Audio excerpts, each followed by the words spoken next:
Boa noite, obrigado por terem vindo. Bem, eu não tenho muito tempo, vou ter que sair um pouco cedo, lá pelas 9. Então, aquela palestra feita assim nas últimas 2 horas, preparada e tal. Eu vou tentar compartilhar um pouco do que eu conheço sobre redes com kernel Linux para vocês. Então, eu acho que eu vou tentar fazer uma apresentação um pouco mais curta, ir para uma parte talvez com um pouco de código, né? E aí a gente pode talvez fazer uma sessão de hacking aqui com alguns experimentos. Então, quem tiver com notebook, já quiser aí abrir o editor e sair escrevendo coisa, todo mundo está com o código do Linux aí, certo? Pronto para subir numa VM e dar um crash, né? Beleza. Um pouco da minha experiência com redes, né, acho que já deve ter passado ali no resumo, né? Eu trabalhei na IBM com drivers de redes. Antes disso, eu tinha uma empresa, a gente trabalhava com embarcados, eu cheguei a usar outras pilhas que não a do Linux, escrever tipo um driver PPP, uma coisinha assim de brincadeira. Então as outras experiências anteriores. Tive um período na Red Hat onde eu trabalhei no time de redes, que tinha envolvimento com várias das coisas de redes. Network Manager tinha um time, tinha um sub, né? Algumas pessoas desse time trabalhavam com Network Manager, outras pessoas trabalhavam com a pilha IPv6, eu trabalhava especificamente com Open vSwitch, né? Mas qualquer bug que chegasse lá, se tivesse Power escrito, às vezes o pessoal mandava para mim, porque eu tinha trabalhado com Power na IBM, então às vezes pegamos umas coisas ou outras fora de Open vSwitch. Tem até uma experiência com TCP que eu vou tentar relatar para vocês. E Unix e Internet tem tudo a ver, né? Não vou dizer que nasceram juntas, mas, né, compartilharam uma época, né, da década de 60 e final da década de 60 e 70 no seu desenvolvimento, tá? Então, para quem quiser, eu esbarrei enquanto preparava a palestra. Deem palestra, viu, gente? Porque assim, é uma oportunidade de aprendizado incrível. Na hora de preparar a palestra, você começa a ler coisas que você nunca tinha lido antes, você achava que sabia. Então, esse RFC 681 de 1975 é a descrição de alguém que foi lá e implementou num Unix. Vai ter os detalhes, provavelmente, na RFC. Eu bati um pouco o olho, li as primeiras páginas. Agora não me lembro se era um PDP 11 ou 10, algo assim. Mas o cara falando que, implementamos aqui, e ainda não era IP. Não era TCP. O que eles falavam era Telnet. Então, quando você dava um open num character device, né, o character device era o hostname, né, de onde você estava conectando, e aí eles estabeleciam uma seção de Telnet. Né, para eles ali, tipo, se a gente for implementar outro protocolo, dá uma mexidinha aqui no código, né, algo assim. Então, era um negócio super curioso, né, de ver essa experiência, de ler o que eles fizeram ali, né? E no início da década de 80 a gente teve, então, né, na primeira metade da década de 80, a disputa sobre qual API de Unix, né, viria a ser a API vencedora, digamos. A disputa ali entre BSD Sockets, que foi liberada primeiro, distribuída primeiro, acho que isso acabou gerando uma adoção maior. Mas o Streams do System 5, né, foi liberado com Release 3. Dizem que é mais ou menos baseado no Streams do Unix 8, pelo Dennis Ritchie, se não me engano. Ou Ken Thompson, não me lembro. Então aqui as referências. Sobre um pouco de história, incluindo sobre a internet, esse autor, Peter Salz, é um autor... eu diria que é um historiador, inclusive, né? Ele tem 2 livros publicados ali em 94 e 95, que também são boas referências. muito usados como referências. Eu, pessoalmente, não li, adoraria obter uma cópia, né, para poder ler um pouco mais. Um pouco das histórias de sistemas operacionais que eu conheço muito também vem dos livros do Tannenbaum, são também uma fonte interessante. Tá? Mas ele tem 2 livros, que é o quarto século do Unix, né? E o outro depois eu passo a referência e mando para vocês, coloco aí também, tá? Que é sobre a internet. E tem esse aí, que é um livro que você consegue ler online, obter online, que na verdade são uma série de artigos publicados no Grok Law, tá? Na década passada. Tá? Bem, sobre entender esse código de redes do Linux, eu gosto, e uma das razões porque eu gosto também dessa parte de história, né, é porque você consegue compreender melhor por que as coisas são o que elas são hoje. Tá? Por que esse código foi escrito desse jeito? Existem razões históricas. Não quer dizer que o jeito que está escrito é o jeito melhor de fazer. É o jeito que foi feito naquela época, por razões históricas, é assim que ainda se faz. Tá? Então, poderia ser feito melhor? Talvez, se você quiser se desafiar ou desafiar o status quo e ir lá e fazer melhor. Ou também entender por que é assim, por que você se convencer de que, beleza, assim está ok, né? Agora entendo melhor porque o código é desse jeito, vamos em frente. E para conseguir ler um código um arquivo lá de 9.000 linhas, que originalmente tinha 1.000. Tá? Como é que você vai, em vez de você ler aquelas 9.000 linhas, você lê aquelas primeiras 1.000 escritas há 20 anos atrás, tá? Entende aquele código, né, tem uma visão geral sobre o código, agora você vai ver os detalhes maiores sobre aquele código de 9.000 linhas. Tá? E você vai entender, calma, por que isso daqui? Então, hoje com o Git você consegue acompanhar melhor esse histórico, tem acesso local, offline na sua máquina sobre boa parte desse histórico, mas não tão atrás.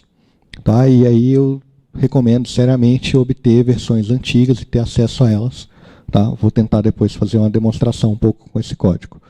No Linux, a implementação de Unix Socket talvez tenha sido anterior a 0.96c, tá? Mas eu sei que pelo menos nessa versão já existia esse código, mas não existia de internet ainda. Tá? E o socket de internet no Linux 1.0, no 0.99 já tinha. Tá? Mas, que eu saiba, não tem no kernel.org o 0.97 ou 0.98. Mas eu obtive hoje, mais cedo, o 0.99, vi que já tinha um código de TCP ali, tá? Mas não tinha na 0.96c. Mas para mim foi muito familiar ler o código de core dev que tinha lá dentro. Para mim era assim, uau, tipo, é a mesma coisa, o mesmo princípio, tá? Então, opa, acho que ele foi para o final. Então eu adicionei pulo sem. Essa era a última. Não, passa 2 aí. Isso. Tem um mirror específico aí, mas no kernel.org, então, né, no pub Linux kernel, tem as versões lá embaixo, então tem a V1.0, V1.2, V2.0, para pegar essas versões um pouco mais recentes. Tá? A 1.0 é de 94. Tá? Mas aí no Historic você consegue pegar versões anteriores a 1.0, tá? E ver códigos mais antigos. Como eu mostrei ali que a parte de redes de internet só existiu a partir da 1.0, e um pouco mais para trás para entender redes, você não vai ver muita coisa. Talvez teria que pegar a série do 0.99 e ver a evolução toda ali, os patches que foram aplicados né, naquele período. Mas antes disso, você não vai ter nada de redes. Tá? Então, uma primeira visão top-down, né, do subsistema de redes seria você pensar como que o user space, né, ou como o sistema operacional GNU utiliza redes oferecidas pelo kernel Linux. A API é a API de sockets, tá, que veio do BSD da década de 80. A API de streams nunca foi implementada dentro do kernel pelo mainline, né? Existiam alguns patches, né, que a Netware era uma das interessadas nesse tipo de trabalho. Tá? Existem famílias de sockets, como a gente viu, as primeiras implementadas, Unix e INET, que significa IPv4. Tá? O Linux 2.0 já tinha uma família chamada Netlink, vou falar mais sobre ela. Né? Basicamente é uma forma super importante hoje de uma comunicação assíncrona entre o kernel e o user space. É utilizada, por exemplo, por de dispositivos. O UDEV, por exemplo, recebe notificações de que um dispositivo novo apareceu através de mensagens de Netlink. Tá? Uma outra importante utilidade do Netlink é a própria configuração do sistema de redes. Então, o Network Manager também recebe, né, as notificações e também envia mensagens para o kernel para poder dizer configura essa interface com esse endereço IPv4, com esse endereço IPv6. Tá? Então, são utilidades para essa família de sockets Netlink.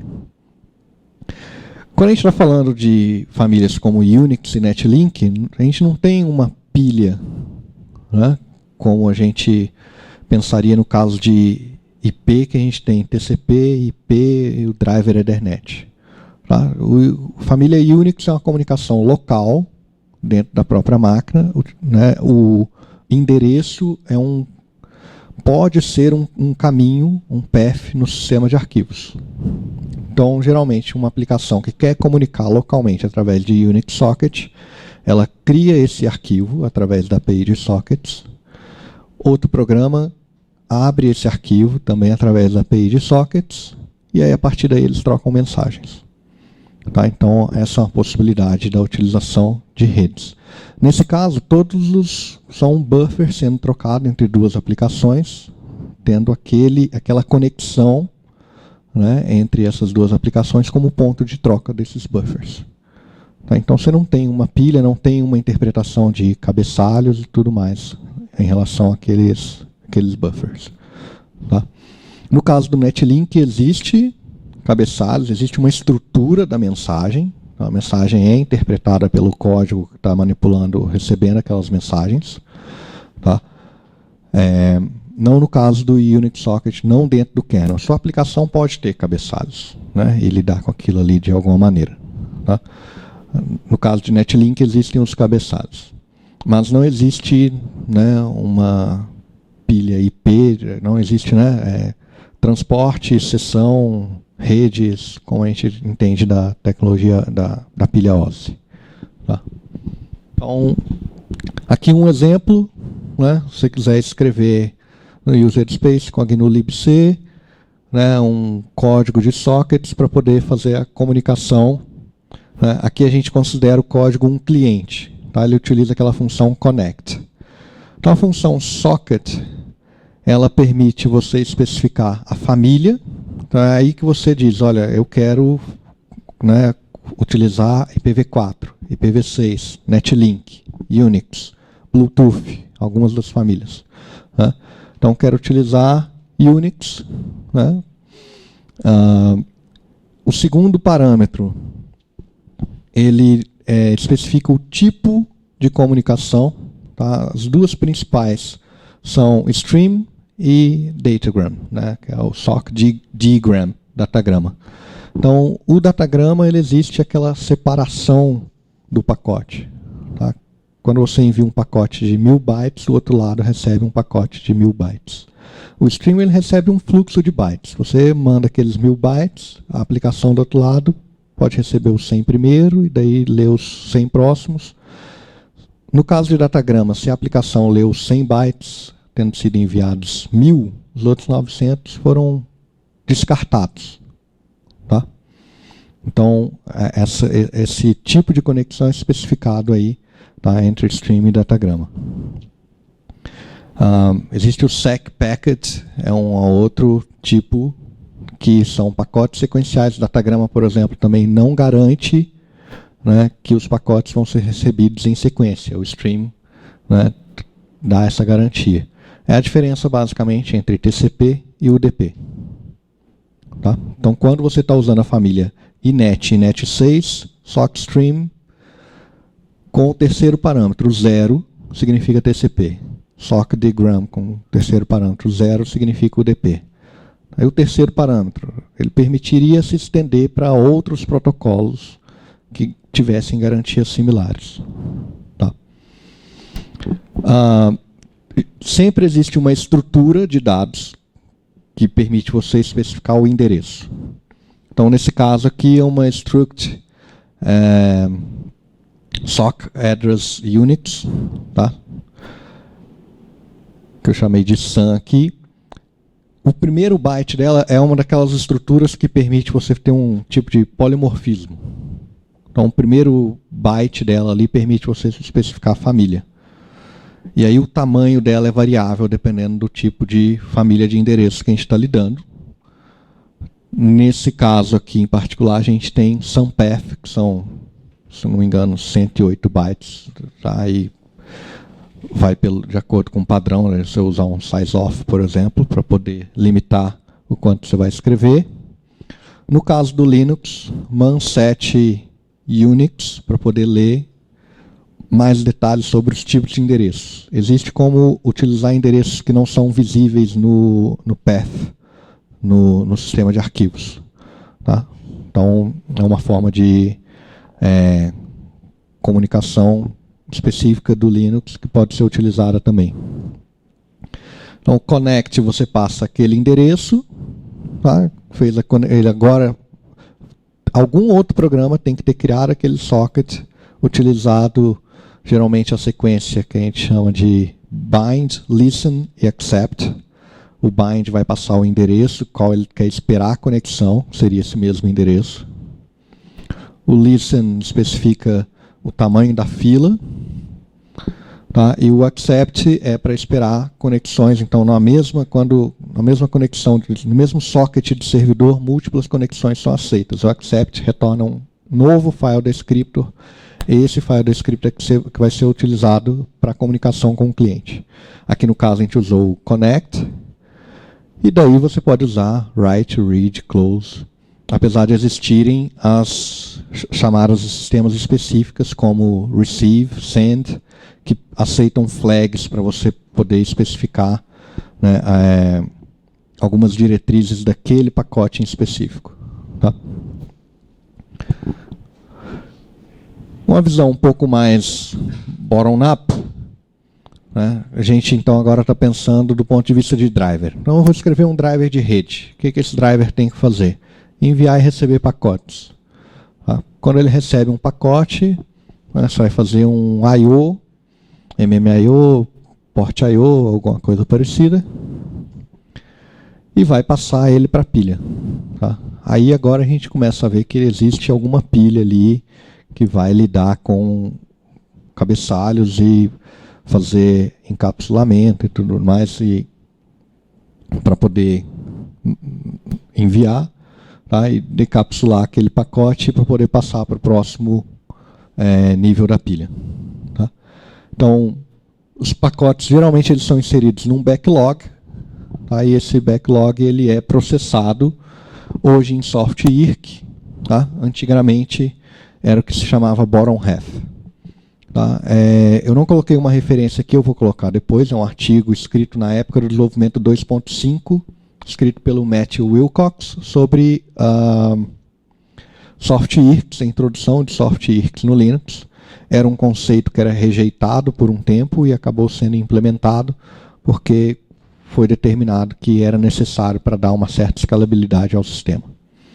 Tá? Então, o artigo é bem interessante, permite a gente compreender um pouco melhor essa evolução de bottom half para soft-IRC. Outra leitura que eu acho super interessante para se contextualizar, né, o que era o bottom half, como que eram implementados, ou os limites que existiam no Linux na época. É o Linux Device Drivers, primeira edição. Infelizmente não é a edição que está disponível online de forma livre, assim como é a terceira. Tá? Então talvez seja de difícil acesso, mas eu tive contato com ele há alguns anos atrás e foi bem ilustrativo para você entender como que o Linux implementava algumas coisas naquela época, na época do 1.2, se não me engano, né? E como são implementadas as outras. Esse paper do Matthew, ele complementa bastante essa parte de entender o que são as soft IRCs. Então, basicamente, você tem o sistema operacional executando uma interrupção levantada exclusivamente por software, e eu não estou falando de igual ao Wint80, né, que é a chamada de syscall, que é um software que vai lá e interrompe o processador. Não, é o kernel, no momento de saída de uma syscall, ele verificar que existe um soft IRC pendente, que foi levantado por algum driver no processamento daquela syscall, por exemplo, ou num processamento de interrupção de hardware, e daí começar a fazer aquele processamento daquela soft IRC. Tá? E isso foi implementado de uma maneira escalável, né, que permite que vários processadores, né, executem a mesma soft IRC em paralelo. Então você vai ver uma diferença muito grande. Uma das evoluções que a gente enxerga na pilha do 1.0 e na pilha do 4.16 é que o backlog é por CPU. A gente não tem um backlog único, a gente tem um backlog por CPU. Cada CPU, então, acumula pacotes a serem processados posteriormente, através de disparados por uma soft IRC, ou interrupção por software. Tá? Então, aqui, eu acho que, né, a gente vai fazer esse exercício depois. Eu vou mostrar para vocês um pouco do código, né, que era chamado net/inet/dev.c no Linux 1.0. Não me recordo de ter visto ele com esse nome, então pelo menos desde o 2.6, mas acredito que desde o 1.2, a gente pode ver também, já tinha sido renomeado para netcore/dev.c. Tá? Então a gente olhar em torno de 1000 linhas no 1.0 versus 9.000 linhas no 4.16. Tá? Mas como eu falei, o conceito do backlog está ali. Tá? O conceito da transmissão também é muito similar. E é muito interessante você olhar o código do 1.0 e depois olhar o código do 4.16 e ver o que essas 8.000 linhas a mais estão fazendo, o que elas estão acrescentando. Tá? E aí você começa a perceber que features foram introduzidas, tá? Que seriam interessantes serem estudadas. Eu quero estudar sobre GRO. Então, vamos ver em que, né, foi em algum ponto no 2.6 que isso foi introduzido. Tá? 2.6 dezena, eu acho. Então, voltar lá e ver quando que esse código foi introduzido, porque esse código também já foi alterado, muitas vezes. Tá? Então, a gente vai ver várias coisas que estão ali agora para permitir escalabilidade, permitir com que esse código seja executado em paralelo por múltiplas CPUs, sem uma ficar interrompendo a outra por causa de lock. Tá? O uso do RCU, inclusive, para permitir um pouco isso. NAP. NAP é uma forma de escalabilidade também, tá? Que basicamente faz com que agora, ao invés de você disparar uma interrupção por pacote recebido, assim que a placa recebe uma interrupção, ela sinaliza para o kernel que, olha, eu tenho pacotes a receber. O kernel não mais recebe interrupções, então as interrupções de hardware são desligadas, e agora o kernel vai, numa soft IRC, né, fazer o polling. Né, tudo contra todo o bom senso quando a gente está começando a estudar sistemas operacionais, né, e I/O, de que não, você não pode fazer polling. A maneira legal de você resolver é usar IRQ e DMA e por aí vai. E aí agora está, né, aquele contrassenso. Desativa IRQ e faz polling. Porque a IRQ também ela, né, ela interrompe o pipeline do processador. Você muda de contexto o processador. Tem um monte de coisa ali acontecendo que é prejudicial ao desempenho. E sendo que você está recebendo uma quantidade considerável de pacotes que são necessárias múltiplas CPUs para conseguir processá-los, significa que se você fizer o polling, né, provavelmente você vai receber naquele polling ali mais do que algumas dezenas de pacotes antes da fila do dispositivo se esvaziar. Então está tudo bem você fazer isso, porque aí logo que se esvaziar, você vai lá e liga a interrupção novamente. Tá? Ao mesmo tempo, os próprios devices passaram a oferecer múltiplas filas. Tá? Então a outra consideração que precisa ser feita na stack, agora os devices têm múltiplas filas e eu vou esvaziar essas filas. O propósito é eu fazer com que cada fila seja tratada por uma CPU diferente, para eu garantir escalabilidade no meu sistema. E também múltiplas filas de transmissão também existem. Tá? E aí a seleção da fila de transmissão também ocorre de acordo com, por exemplo, um hash. Tá? Um bug interessante que eu peguei na época de IBM, tá? Era um bug no driver. O que acontecia era que quando múltiplos fluxos TCP, né, estavam ligados, por um problema de concorrência no driver, uma fila não era mais tratada. E aí você tinha algumas dezenas de sessões TCP em paralelo e 80% delas estavam ok, outros 20% não estavam funcionando. O que acontecia? Né? O que a pilha faz? A pilha faz um hash de acordo com partes do cabeçalho para poder escolher qual é a fila onde ele vai inserir aquele pacote, qual a fila do device. E aí, se algumas filas do device estão funcionando ok e outra não, aquela que não está funcionando, aquela seção TCP que está sendo hasheada para aquela fila, é ela que vai se estagnar e não vai ter mais pacote trocado. Você não está mais transmitindo. Do outro lado, você não está vendo o pacote chegar. Tá?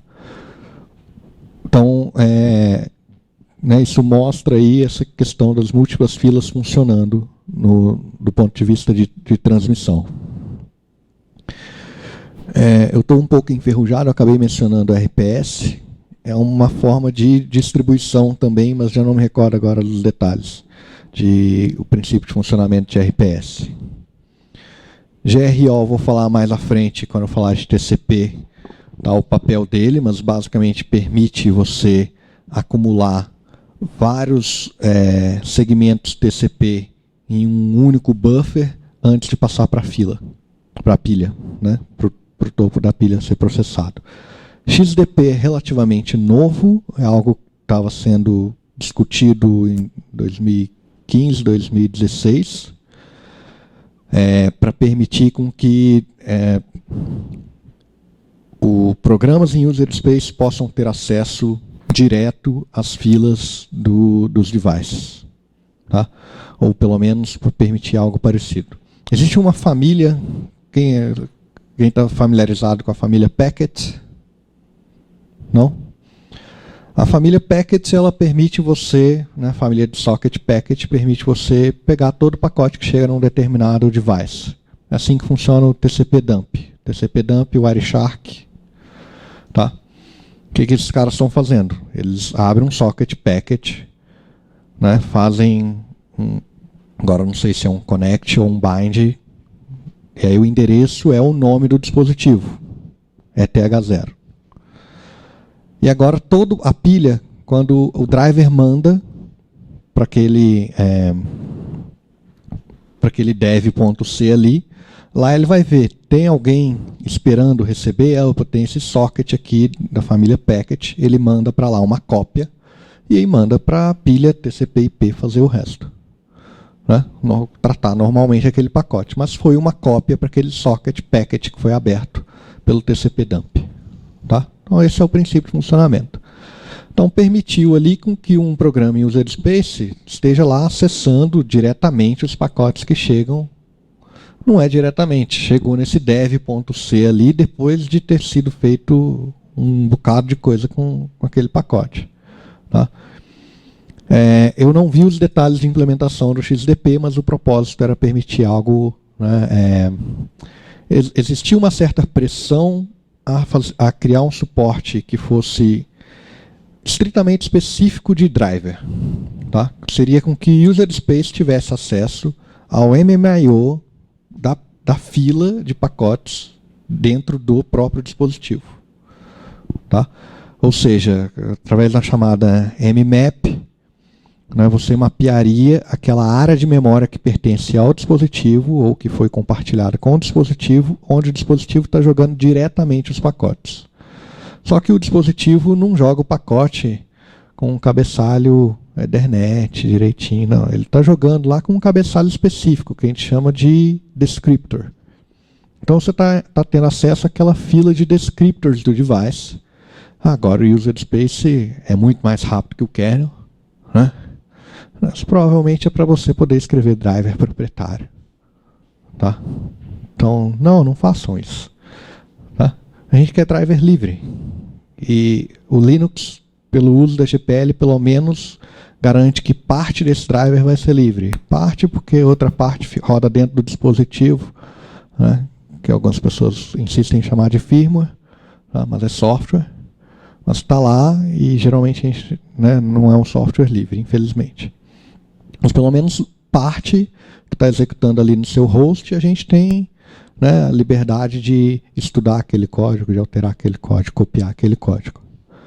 Então, o XDP, pelo menos, foi uma insistência do time de kernel, né, dos desenvolvedores do Linux, de que eles não queriam que fosse uma API que fosse tão específica do dispositivo, que mapeasse essas entranhas do dispositivo. Então fizeram de uma forma diferente. Então, eu não conheço bem os detalhes do funcionamento, por que ele é tão melhor do que o packet mmap. Já era possível fazer um mmap num socket packet. Tá? Tem código de VLAN ali dentro do dev.c, então parte, né, do desencapsulamento de VLAN é tratado ali dentro. Tá? Bem, como está nosso tempo aí? Bem, configuração. Então, beleza, como que eu configuro a minha rede, né? É uma outra interface, né? Uma outra forma da gente enxergar. Troquei pacotes e tudo mais, mas para trocar pacote eu tive que colocar o endereço no meu dispositivo. Tá? Como que eu faço isso? Então existe a IOCTL, então você não tem um /dev/net 0. Né? Então, quando a gente está lendo lá o device drivers, aquela noção de que tudo no Unix é um arquivo, né? Pô, mentira, né? Não tem um /dev/net. E aí esse RFC 681 para mim foi, uau, tipo, era /dev/net/harv. Harv é o PDP 10 que fica em Harvard.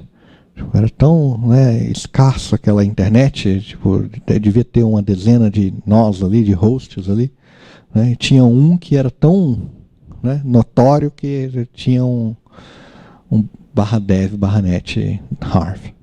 Tá? Ali falou, não, beleza, aqui tem um arquivo, né, dentro do caminho de arquivos aqui, né, no file system, mas não tem um /dev/eth0. Tem um eth0 lá que a gente tem que usar aquele monte de comando esquisito para poder ver, né, não é um ls. Tá? Por quê? Bem, a gente utiliza sockets para poder fazer a comunicação. Então, qualquer socket, basicamente, e aí você usa um IOCTL específico para poder listar os devices. Tá? A libc tem funções que facilitam, que permitem você obter essa lista de devices. Tá? Se não me engano, essa função já foi, na GNU libc, já foi, inclusive, adaptada para usar netlink. Então, apesar de ser uma função estritamente sequencial, que não permite comunicação assíncrona, né, ou ela não tem uma API assíncrona, apesar disso, a implementação na libc, que muito bem poderia utilizar a EOCTL, utiliza a Netlink. Pelo menos a última vez que eu olhei esse código é o que a minha memória está me apontando. Posso estar completamente enganado, mas é o que eu tenho na memória.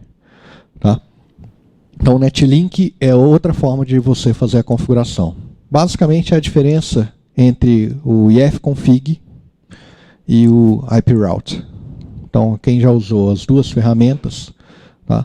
O ifconfig e o route, eles estão utilizando a EOCTL, tá? E o iproute utiliza Netlink. Tá? Claro que tem todas as outras diferenças sobre a ferramenta, como se utiliza, qual é a linha de comando, tá? Mas algumas funções só foram implementadas em Netlink. Então, algumas coisas novas passaram a ser implementadas exclusivamente em Netlink. Então, algumas coisas você não consegue fazer com ifconfig. Tá? Um exemplo de alimentação, se não me engano, do próprio EOCTL utilizado para configurar endereços. Você não consegue configurar múltiplos endereços numa mesma interface com a EOCTL. Então, você pode fazer isso com iproute, com Netlink. Você não consegue fazer com a EOCTL. Então, a maneira que existia antigamente de se dar um segundo endereço a uma mesma interface era criar um alias de interface. Criar meio que uma segunda interface que, na verdade, era só um segundo nome para a mesma interface. Tá? Era a maneira que se fazia antigamente. Alguém já ouviu falar de TLDP? Não. The Linux Documentation Project era um negócio de 2 décadas atrás. Tá? Deveria muito bem ser o The GNU Documentation Project, provavelmente. Mas boa parte da documentação ali, né, envolvia coisas que não eram específicas do Linux, algumas específicas da combinação GNU mais Linux. Tá? E talvez a documentação de redes seja outra forma de a gente se contextualizar e entender qual era o contexto histórico de 20 anos atrás. Tá? Em termos de configuração de rede. Então, provavelmente vai ter a documentação de como criar esse alias de interface e tudo mais. Né, para a gente observar essas limitações e o que o Netlink, né, nos deu ali de benefícios, né, de funcionalidades novas. Tá? Algumas configurações no /proc /sys, /net, tá? Conhecido como sysctl. Tá? Por exemplo, para você habilitar o forward, né, fazer com que o Linux atue como um roteador. Um pacote que ele recebe na interface, ele faz o forward para outra interface. Você tem que habilitar, né, o de IPv4, proc sysnet IPv4 IP_forward. Né, tem que estar habilitado. O mesmo para IPv6, só que IPv6 permite você fazer uma configuração por interface. Então tem um proc sysnet IPv6 conf, e aí você tem um diretório por interface, onde você configura algumas coisas por interface. Tá? E o famoso /sys, né, tem o sysclassnet, vai ter ali os devices, vai ter algumas configurações que são específicas do /sys. Tá? E vão permitir você também, né, caminhar a árvore de dispositivos, né, saber que aquele dispositivo é um dispositivo PCI, né, encontrar qual device parent dele, por aí vai. Tá? Então, TCP. Eu só teria uma coisa a dizer sobre TCP, Packet Drill. É uma ferramenta poderosíssima. O que ela faz basicamente é um mix de syscall e de packet injection. Tá? E ela utiliza o ifpacket para fazer a injeção de pacotes. Você tem então uma linguagem de script, digamos, onde você coloca ali, né, essa combinação de syscalls com injeção de pacotes, permite você, por exemplo, fazer com que, olha, eu estou abrindo uma sessão TCP Então vou fazer um socket AFNet sockstream. Né? Agora vou fazer um connect. E aí você nem precisa especificar o endereço, geralmente tem uma forma de dizer. É o endereço que vai ser utilizado para esse conjunto de pacotes aqui que eu vou injetar. Tá? Então quero abrir uma sessão TCP. E aí o que o packet drill vai fazer é fazer a chamada de syscall para o sistema. Então a pilha TCP/IP do Linux está sendo executada no host, né, são 2 pontos, no ponto que está chamando a syscall. O ponto que está fazendo a injeção de pacotes, por outro lado, né, não está exercitando a pilha TCP/IP do Linux. Né, bem, ele está exercitando, mas né, não é a pilha que gera aqueles pacotes, é o packet drill que gera aqueles pacotes e injeta na pilha através do fpacket. O Linux tem que tratar como se ele tivesse recebido aquilo de um outro host. Então, porque o Linux não conversa só com o Linux. Quando a gente está conversando TCP/IP, você está conversando com, né, qualquer host na internet, que pode ser qualquer sistema operacional. Esse sistema operacional pode estar enviando pacotes que você não testou, né? Você nunca foi lá e escreveu o seu patch de TCP aqui e foi lá e testou com um sistema operacional diferente, uma versão diferente de Linux. Então permite você exercitar certos cenários. Né? E permite, inclusive, tá, ele funciona também como uma suite de testes. Então, uma vez que certo bug é detectado na pilha TCP/IP, ele é corrigido, né, pode ser escrito um teste com packet drill para dizer, olha, quando chega essa sequência de pacotes dessa forma aqui para a pilha TCP/IP, antes acontecia isso, mas agora acontece aquilo. Tá? E o que acontece vai haver uma retransmissão, quanto tempo vai demorar essa retransmissão? Tá? Então também é possível no packet drill, no script, você especificar o pacote que a pilha do Linux está enviando, para que o packet drill verifique, né, e tenha certeza que o que o Linux enviou como consequência daquela syscall ou do recebimento daquele pacote do outro host foi aquele pacote. E aí você pode colocar flags TCP, tamanho do segmento e várias outras coisas. Tá? Então, eu esbarrei nessa ferramenta quando encarei um bug que envolvia a pilha TCP/IP, envolvia GRO e envolvia fragmentação. Então, acontecia com um driver bem específico, porque aquele driver tinha um certo comportamento do ponto de vista de GRO, que disparava alguma coisa no código de fragmentação do Linux, e esse código crashava. Tá? Então, a gente queria reproduzir, como é que é? Eu tenho um patch, mas o patch corrige o problema ou não? É só reproduzir o problema, né? Vai lá e dispara, mas eu tenho que ter uma máquina com aquela placa de rede específica. Então, digamos que eu tenha. Mas o bug reproduz depois de 3 dias. Né? Bem, talvez tenha me levado mais do que 3 dias para desenvolver aquilo. Mas agora eu tenho um script que eu posso utilizar para reproduzir aquilo nas próximas versões. Né? Todo release, num teste de qualidade, eu posso rodar o packet drill com aquele script e ver que o sistema não está crashando, não está tendo um comportamento inesperado com aquele script. Tá? E a outra ferramenta que eu precisei utilizar para poder compreender a pilha TCP/IP, ou a pilha TCP, no estado que ela está hoje, né, ou na época, dois anos atrás, foi o SystemTap. Tá? É outra ferramenta bem poderosa para qualquer coisa, seja redes ou não. Tá? Alguém já comentou sobre SystemTap em alguma outra aula? Tá. Bem, é outra ferramenta, vale como exercício depois para vocês estudarem e ver o que essa ferramenta pode fazer. Existe como escrever o equivalente dela na mão, digamos, com kprobe. Às vezes eu seguia essa linha. Basicamente o kprobe, que é o que o SystemTap utilizava, que provavelmente agora eles estão reescrevendo para usar BPF ou coisa parecida. Ele traduzia de uma linguagem de script dele para um programa em C, tá? E que era um módulo que ele carregava.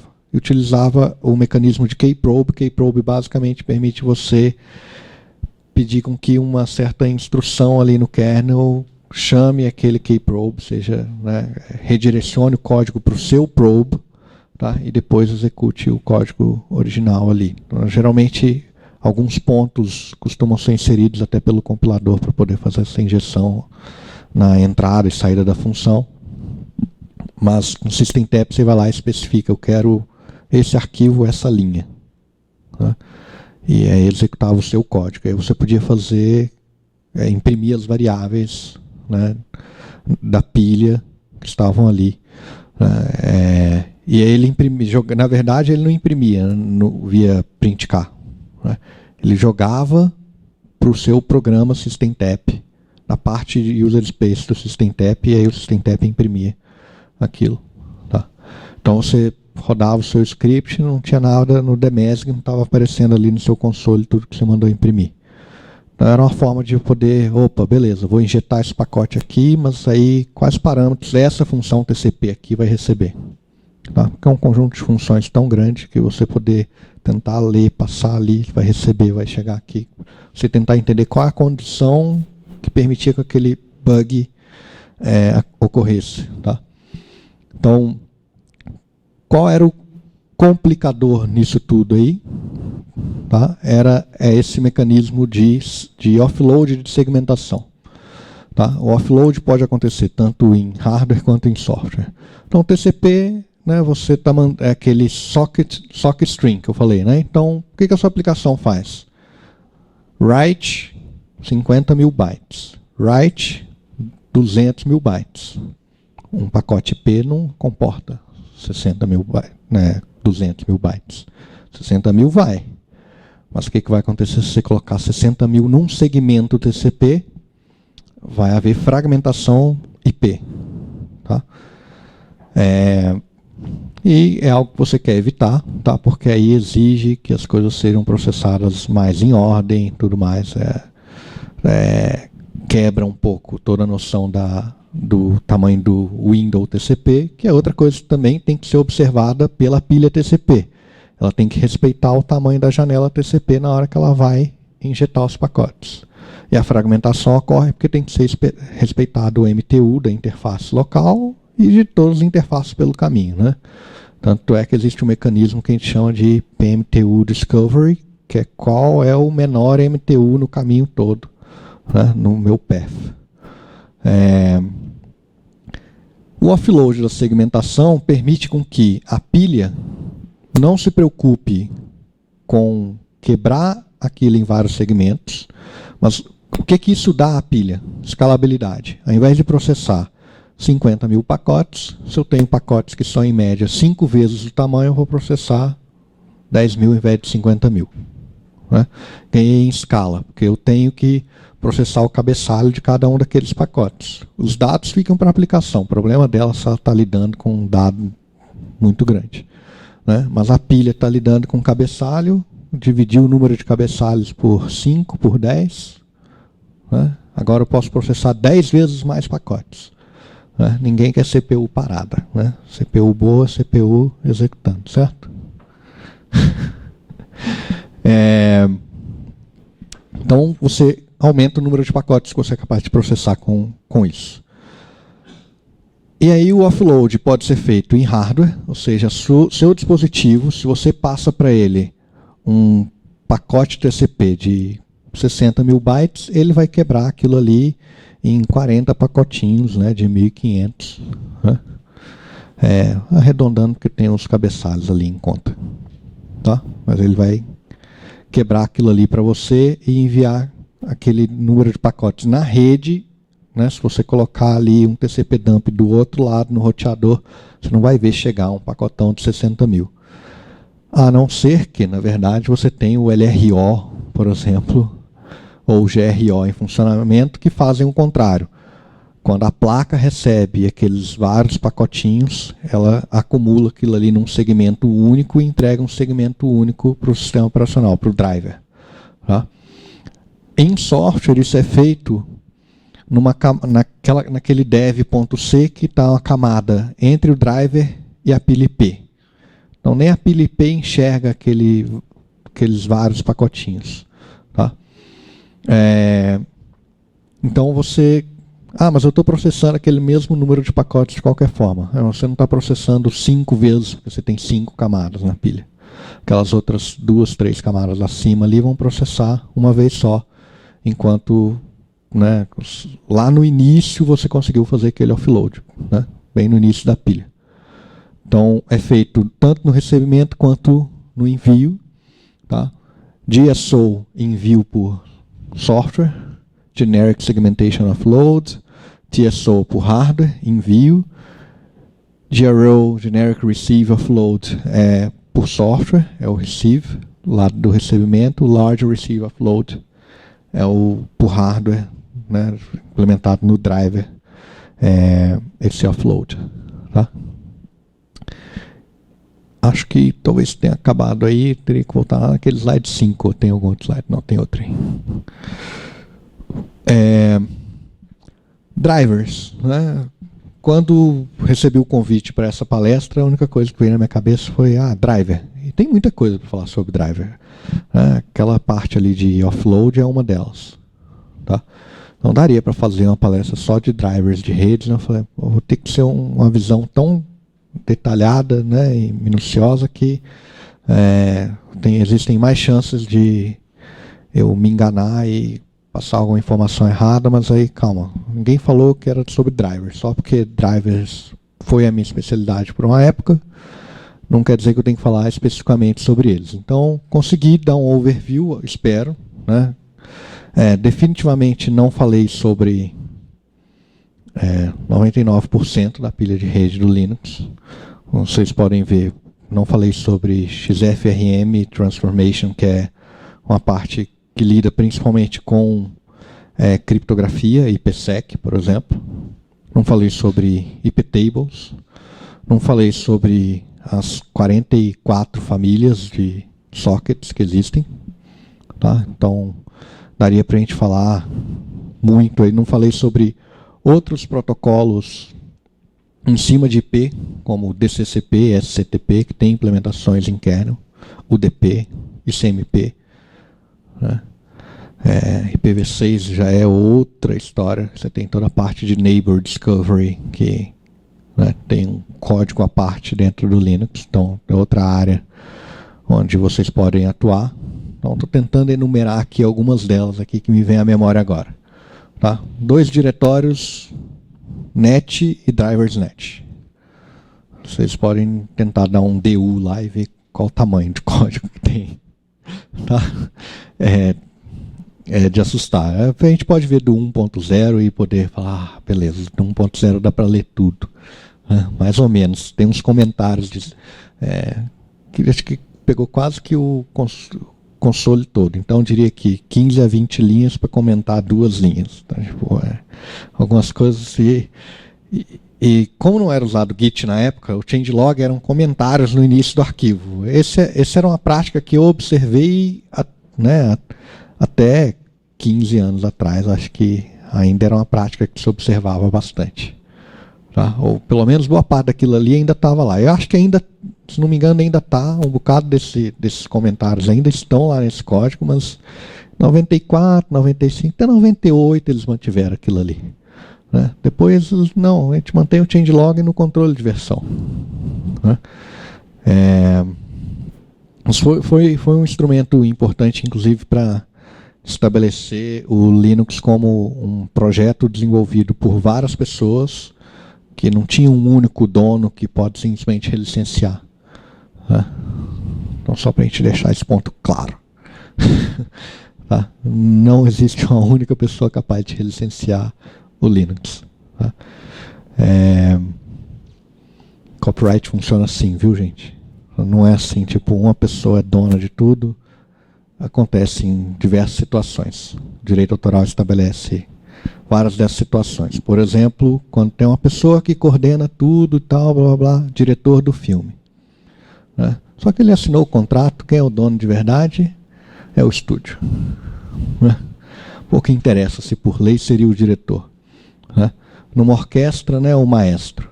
Mas não existe um maestro, no caso aqui. né? No caso aqui, alguém disponibilizou a versão 1, outra pessoa disponibilizou a versão 2 em cima, outra pessoa desenvolveu a versão 3 em cima. Cada commit é uma versão nova do kernel, né?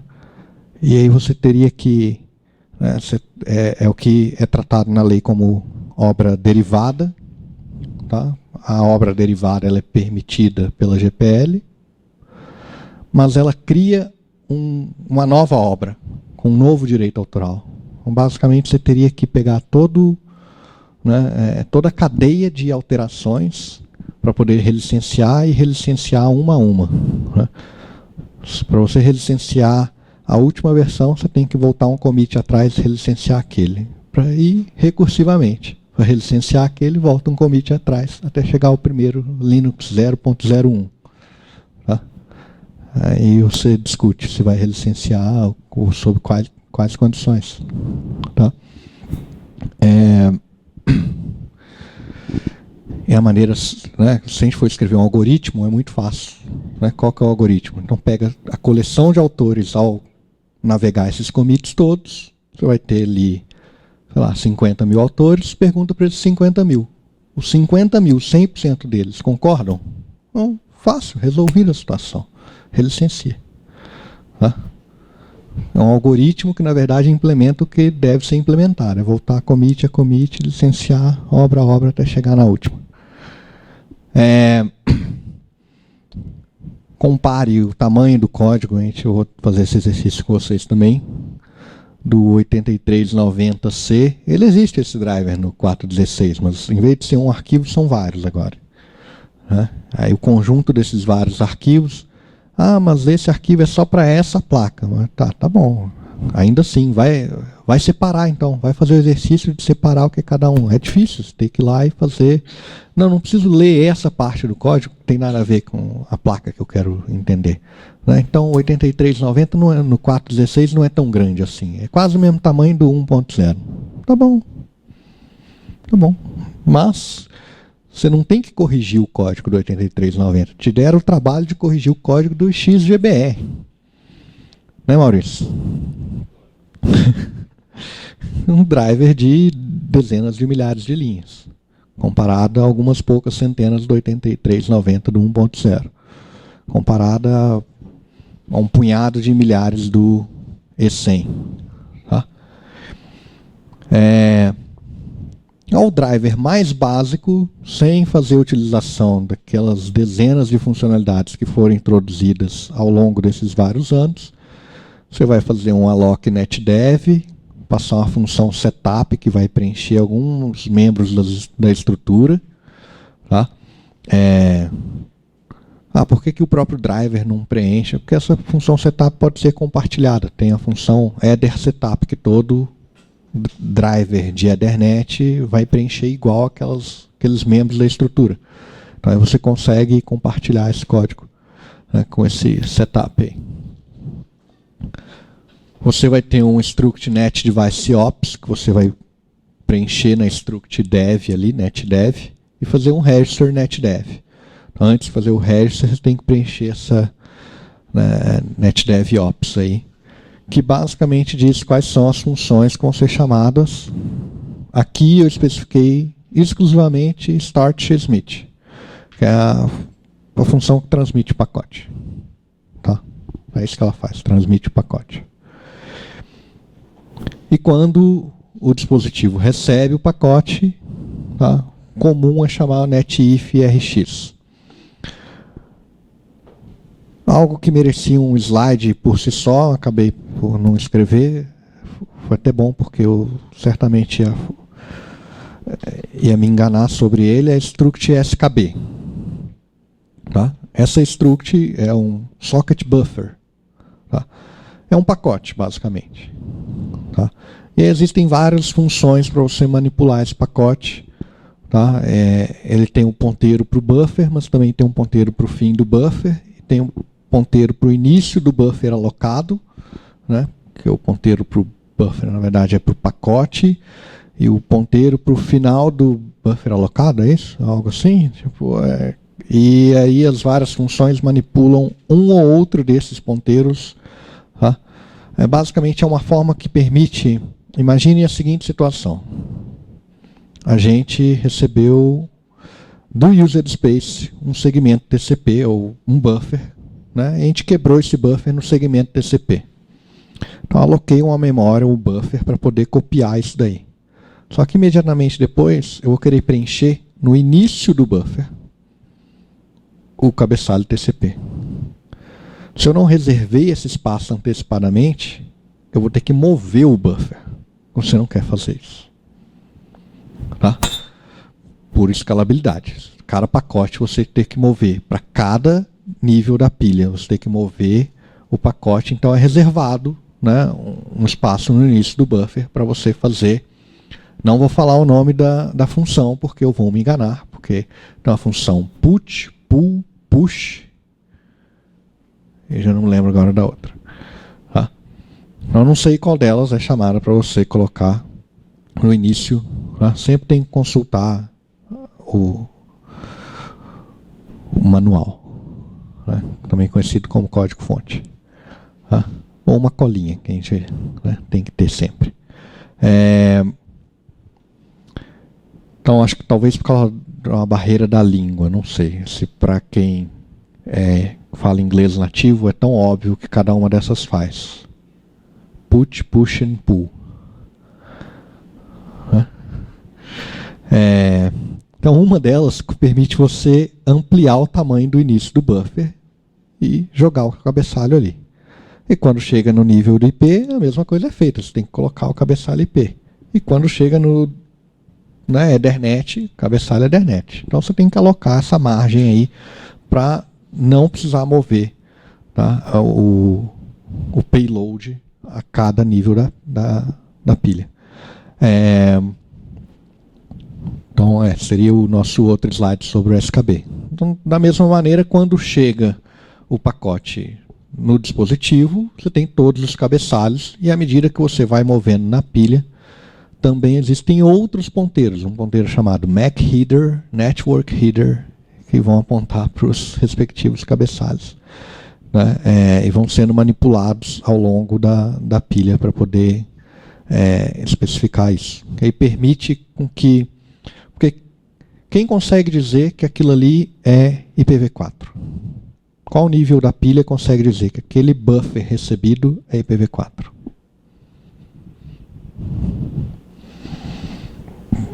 IPv4 está em qual nível da pilha OSI? Vai, Maurício. Nível 3. Então, nível 2 é quem tem que determinar que aquilo é IPv4. O nível 2 é o nível MAC, né? Na verdade, MAC é o 2,5, né? Que tem o enlace, enfim. Essa coisa OSI aí sempre foi complicada. No Linux é assim, né? Modelo Unix. Aplicação, transporte, rede e o resto para baixo, né? O resto para baixo determina. Isso aqui é IP. Então, network e o cabeçalho IP começa aqui. Por quê? Porque eu sou o driver, eu sou um driver de Ethernet. Então, eu sei que o meu driver, ele coloca o cabeçalho Ethernet dentro do buffer que ele transmitiu para mim via DMA. E aí eu consigo inspecionar. Então, aquilo é Ethernet, não é IP. Agora eu aponto o MAC Header para aquilo. Isso aqui é Ethernet, começa aqui. Agora eu vou inspecionar, né? E aí tem um campo também no SKB para dizer o type. Então nesse ponto também especifico, isso é Ethernet. Tá? Agora, alguém que é capaz de fazer o decapsulamento de Ethernet, algum código vai, isso aqui é Ethernet, é VLAN. É outra história, é outro formato cabeçalho. Né? Não é VLAN. Então tá bom, então tá aqui, qual é o tipo? Esse tipo aqui está indicando que é IP, seta o tipo no SKB, aponta o Network Header para dizer IP começa aqui. Tá? Então, basicamente, é isso para isso que esses ponteiros servem, tá? Para poder indicar ali ao longo da pilha, né, onde começa cada cabeçalho, tá? Onde está cada coisa.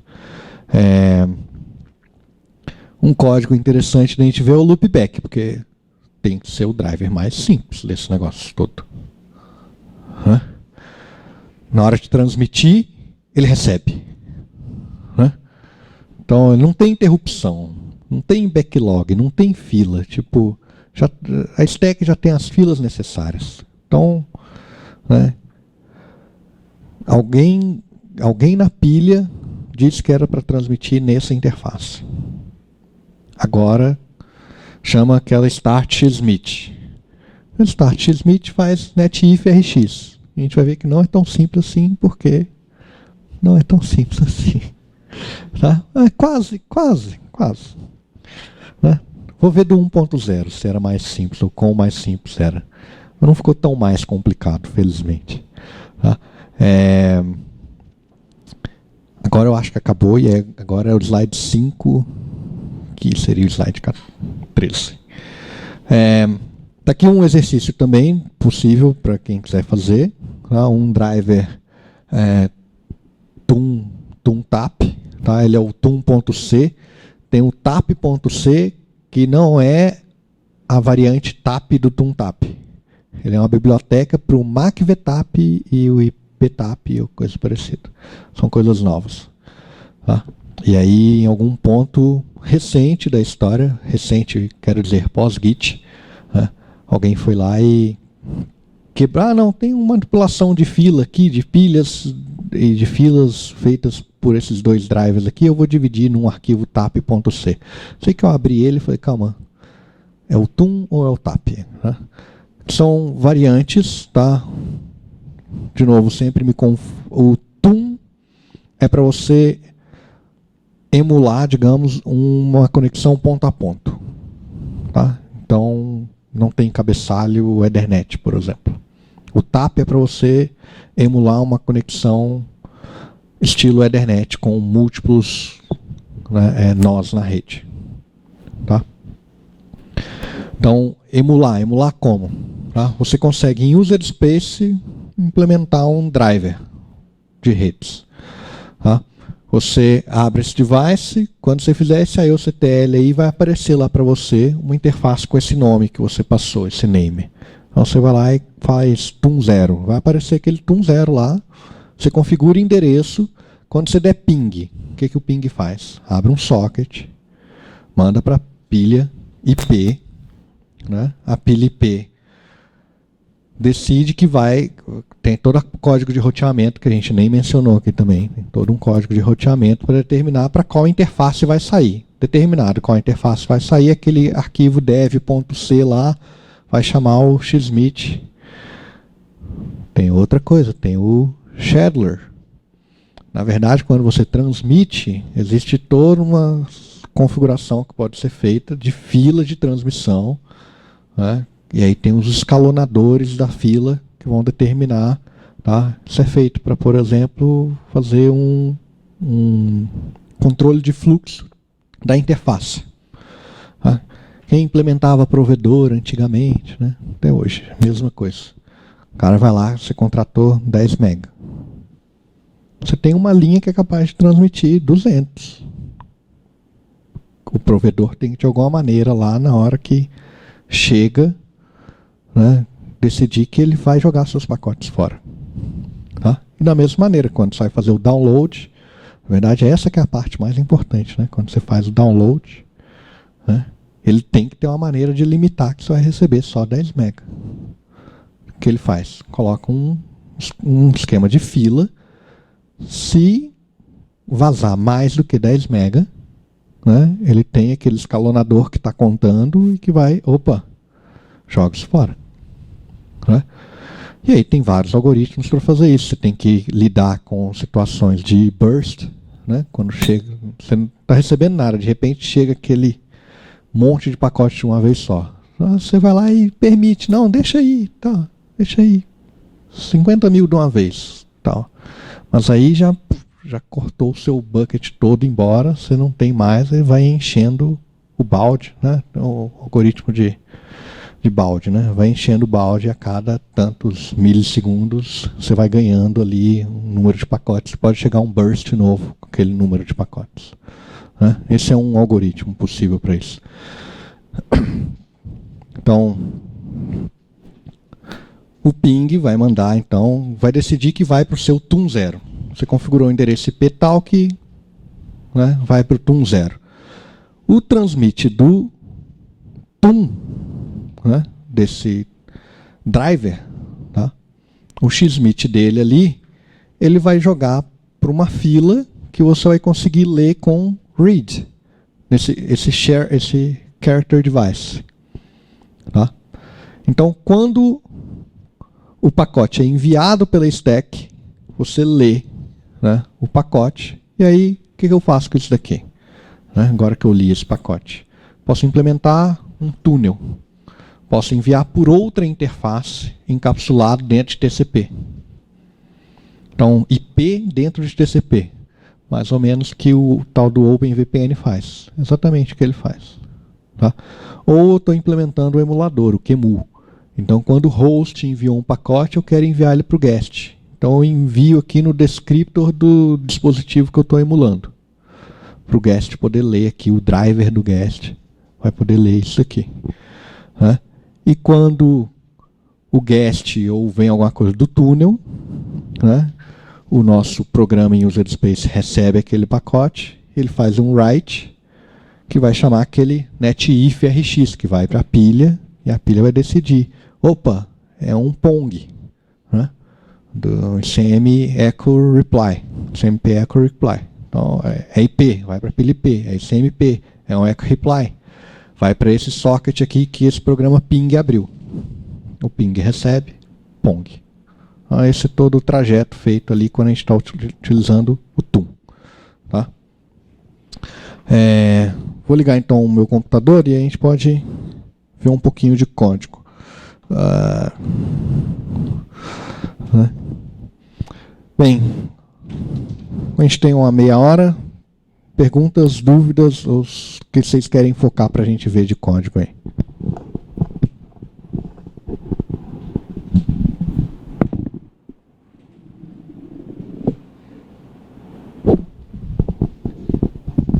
O DPDK usa o XDP?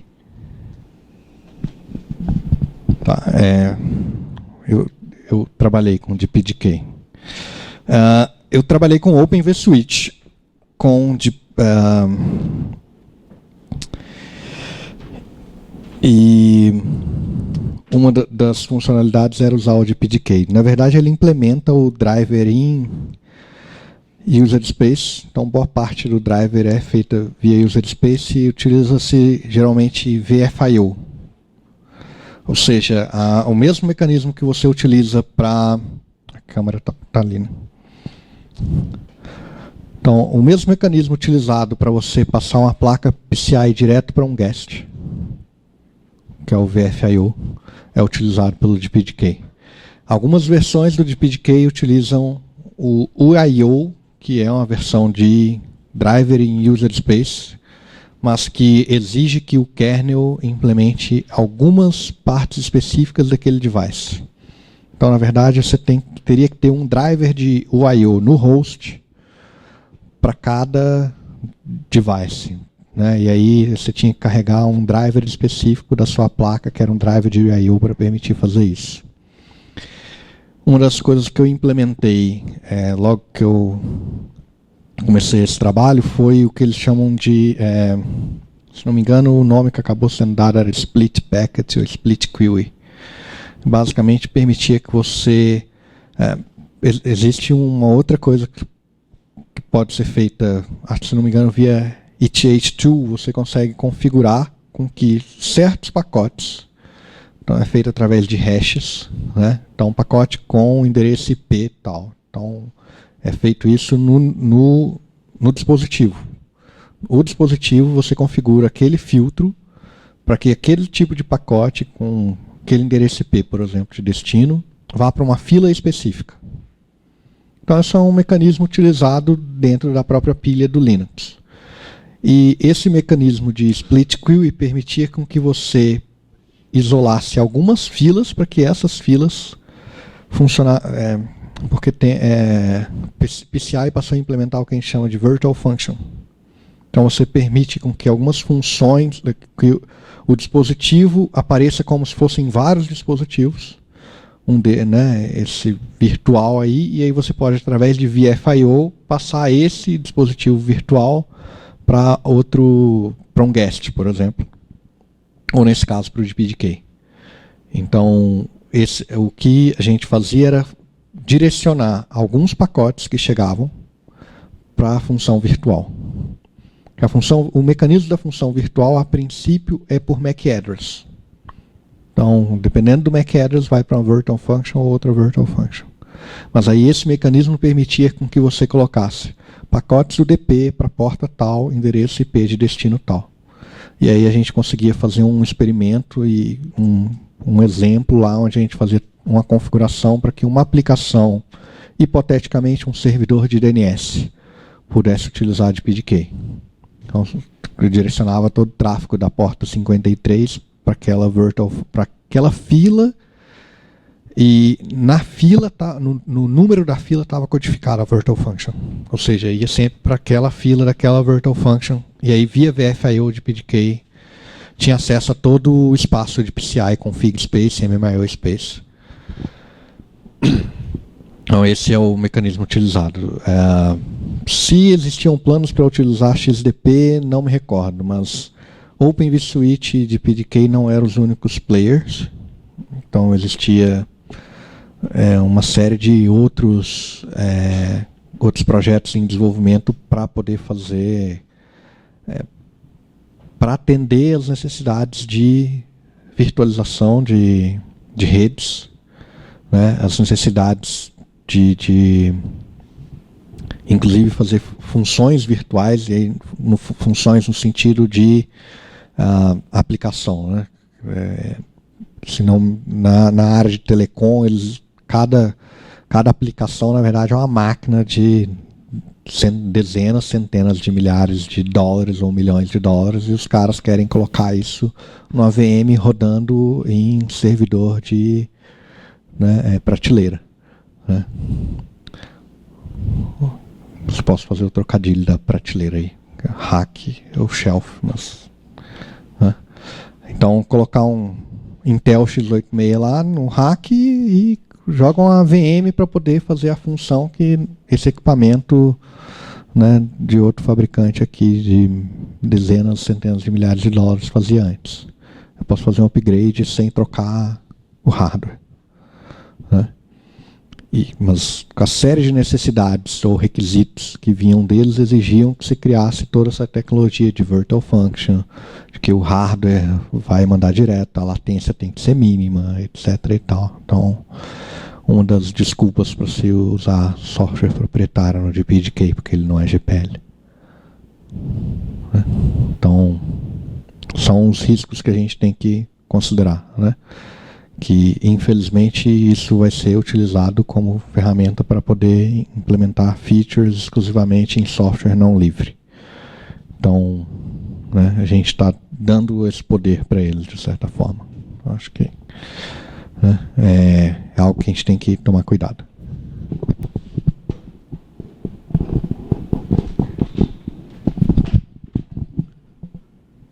Trabalhou com um pouco sobre InfiniBand, RDMA, ROSI, essas coisas assim. Na IBM, no meu tempo de IBM, a gente tinha drivers de InfiniBand que a gente tinha que cuidar e manter. Inclusive existia o ROC, que é RDMA over Converged Ethernet, que algumas placas de rede implementavam. Inclusive, também algumas implementavam o offload de iSCSI, né? Então, era uma placa com uma interface Ethernet, mas ela se apresentava como se fosse uma placa de storage ou uma placa de InfiniBand. Né? A gente tinha esse tipo de driver que mantinha lá, a gente, vez ou outra, mexia um pouco com a stack de InfiniBand. Ela tenta usar algumas coisas da stack de rede, né? Principalmente porque existe essa parte de ROC, de jogo de... que aí ele tem que tenta mapear o endereço InfiniBand para um endereço IPv6, tem um mecanismo que eles tentam fazer lá para isso. Como também tem o IP over InfiniBand, né? Que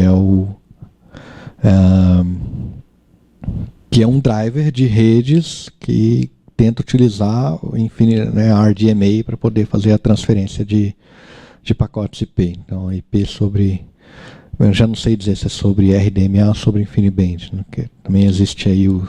Então, mexi pouco, não vou dizer que, né, meu contato foi muito com essa tecnologia, não tive muito contato com essa tecnologia o bastante para dizer que eu entendo, né?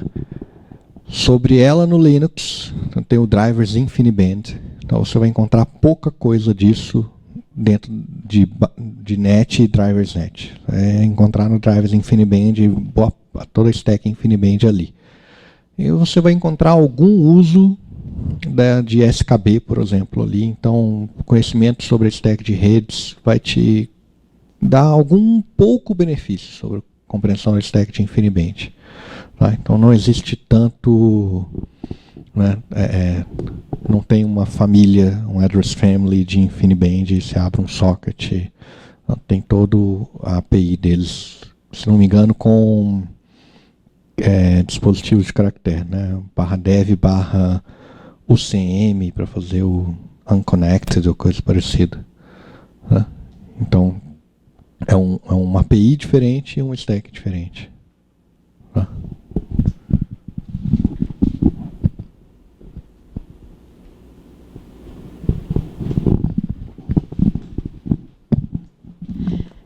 Você comentou de multifilas, né? Que você desabilita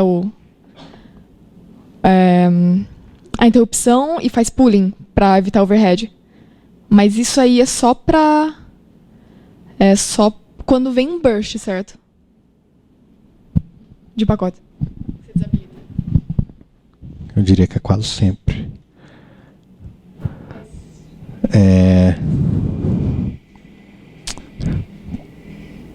Tem, inclusive, um outro ponto que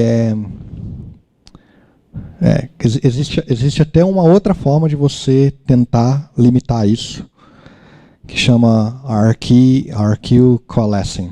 Tem isso? Que basicamente é você dizer para o dispositivo não gerar interrupção até que ele receba aquele burst. E aí você define com tempo, né? Não com o número de pacotes, é pelo tempo. E aí acredito que tem uma limitação também pelo tamanho da fila. Geralmente é o tipo de coisa que às vezes você tem que medir, ou o driver vai medir, né? Você sabe qual é a banda, né? Você sabe qual é o tempo, você sabe qual é o tamanho da fila. Então você sabe que aquele tempo ali não dá. Porque naquele tempo ali você vai mais do que encher a fila. E você não pode nem gerar uma interrupção com um número de pacotes que encha suficientemente a fila. Agora, se você vai definir em 10%, 5%, é aquele tipo de coisa que vem o cara que é especialista em tuning, né? Que é de fazer o tuning aqui. O backlog é configurável também. Então, também existe, né? Então, tem vários níveis em que isso está acontecendo, né? Você tem no RQ Coalescing, você tem o NAP, você tem o backlog, porque o backlog, o que você está fazendo é enfileirar antes de mandar para a pilha IP. A pilha IP não está recebendo, enxergando nada enquanto o driver está jogando pacote, seja via IRQ ou seja NAP, até que venha soft IRQ e comece a processar aquilo. Tá? Essas coisas são configuráveis também. Então você consegue configurar e você consegue configurar o tamanho tem na verdade um negócio que chama budget, não era isso, Maurício? Tem o driver define o budget do NAP, que é o que define quantos pacotes vão ser feitos, né, polling antes daquela CPU ir para outro driver. Tá? Que eu saiba, esse budget costuma ser hard-coded no driver. Então o driver está dizendo, eu sou mais importante que o driver que está no diretório do lado, porque o meu budget é maior, né? Então existem vários mecanismos para fazer esse tipo de controle. Agora eu não me recordo do controle específico de NAP, de quantos pacotes, né? Basicamente eu acho que o driver faz é, pega o pacote recebido, se a se a pilha, né, do driver, né, de descriptors está vazia, ele não vai desabilitar a IRC e pedir para o Linux fazer polling. Está vazia. Fazer polling, a primeira coisa que vai fazer é encontrar a pilha vazia. Né? É uma otimização no driver. Mas não está vazia, ele pode simplesmente ligar o NAP e agora o Linux que faça o polling aqui. Então é um critério que fica, na verdade, por conta do driver. Não é, assim como o budget, não costuma ser algo configurável. Tá, é um exercício. Quem quiser fazer com que todos os drivers tenham um budget configurável, né, descobrir qual é o mecanismo que eles vão aceitar para permitir essa configuração, se é /sys, ou se é IOCTL, ou Netlink, ou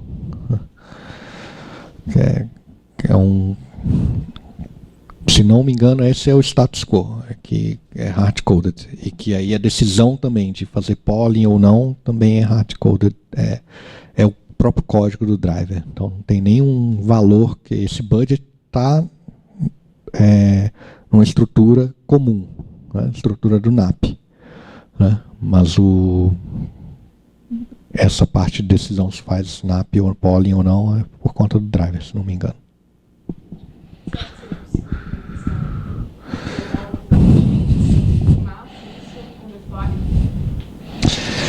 Eu tinha um plano de, inclusive, sabe que vários drivers, principalmente drivers grandes, tem que lidar com...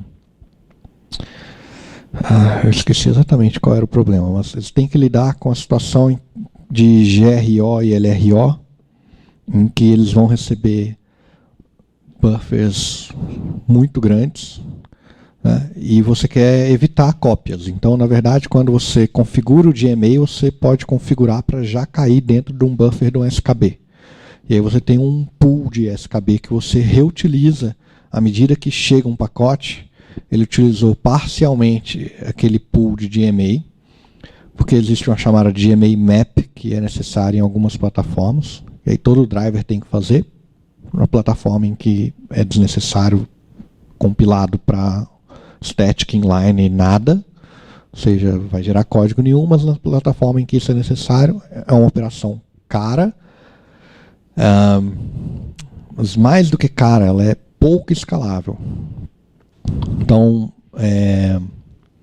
uma das maneiras de resolver isso é tornar essa operação mais escalável por si só, mas o que a maioria dos drivers fazem é criar esse pool de buffers já pré-mapeados. E o problema é que esse mecanismo de pool, cada driver implementa de um jeito. Então, era um projeto que eu tinha em tentar criar esse pool de DMA que os vários drivers pudessem compartilhar. Né? Então, sim, é algo que seria possível fazer, tem que pensar qual é o design. Por exemplo, eu vou quebrar a função de poll ou de receive em duas ou coisa parecida, né? Ou que eu vou criar uma flag, né? E depois eu vou ter que sair reescrevendo tudo quanto é driver, né? Não vai dar para simplesmente fazer algo que magicamente o driver, do jeito que está escrito, vai fazer isso funcionar, entendeu?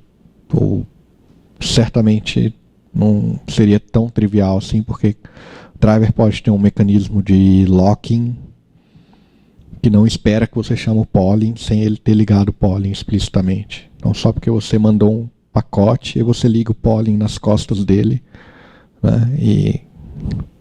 Então é o tipo de coisa que tem que se tomar cuidado, né? E encarei drivers que tinham vários problemas com locking, né? O KLG. Como que liga aqui?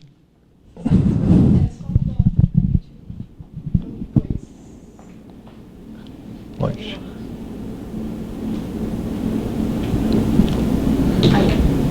Foi? Tá.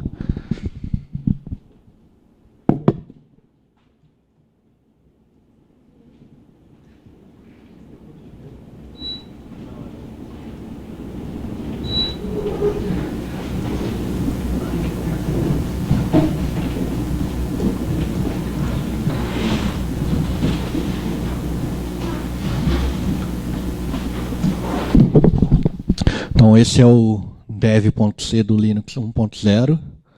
Vocês vejam, como eu falei, um changelog, né? De quais são as pessoas que estavam trabalhando nisso daí. Tá?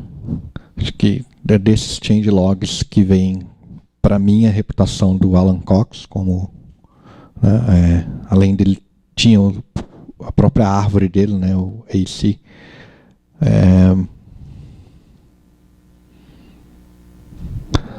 Como vocês não podem ver, não conseguem ver aí, mas são 1044 linhas desse código. Enquanto que num kernel 4.17 RC5 nós temos 9.101 linhas. Tá? Uma diferença significativa.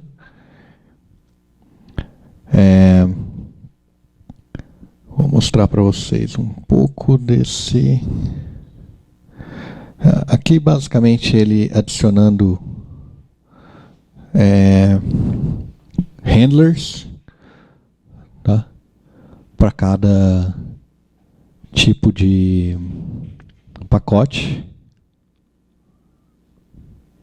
A indentação seguia um padrão totalmente diferente do de hoje. Se é que pode dizer que tinha algum padrão.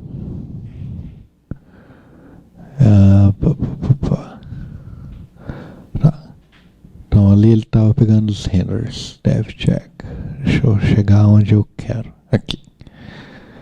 Então essa função, acho que eu tenho que mudar a coloração aqui.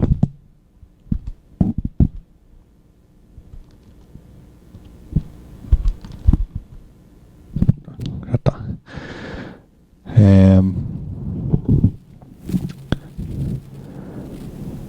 Aqui basicamente é a pilha enviando para um determinado device um pacote, né, um SKB. E basicamente o que ela faz é chamar essa função que se chamava hard start xmit do device, que passou depois a ser o NDO, né, a gente pode ver aqui.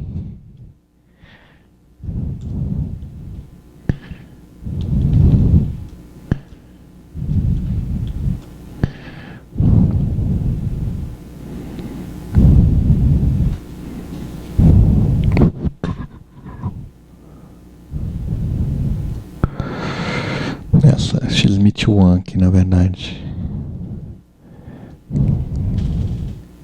Agora não sei se isso virou um inline em algum outro lugar. Provavelmente. Que é basicamente chamar aquela função de transmit específica do driver. Tá? Essa daqui é outra construção também que eles fizeram para poder chamar continuamente o transmit do driver. Porque, de novo, o dispositivo ele tem uma fila em hardware, né? E você enche essa fila. Então, se você encher essa fila, não dá para, se a pilha tentar chamar para poder, né, transmitir aquilo ali, o driver vai ter duas opções: jogar fora, né, ou bloquear. Bloquear não é uma opção, né?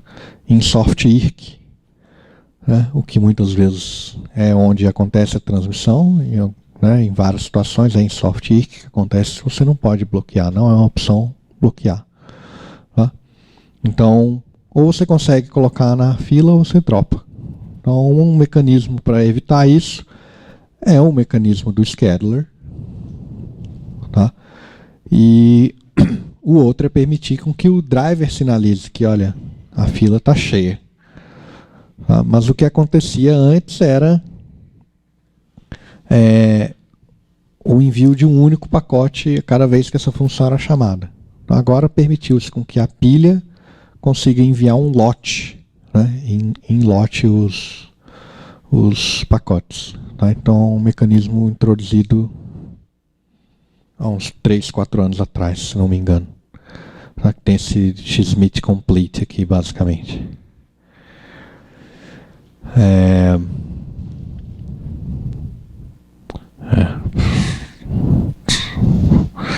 Tá? Aqui é algo que provavelmente vocês não vão ver no 1.0, tá? A interface precisa de DSO ou ela consegue lidar com um pacote muito grande. Ou seja, você vai passar um segmento maior do que MTU para o dispositivo, porque ele suporta isso, tá? Ou é necessário que a própria pilha, ou seja, essa parte da pilha aqui, esse código, quebre, né? Segmente, faça o offload de segmentação aqui nesse ponto, antes de chamar o driver para fazer a transmissão. Então, aqui parte do código começa, né, a ver isso daí. E outras coisas que eu nem saberia explicar porque que estão aqui. Por exemplo, validate Smith transform.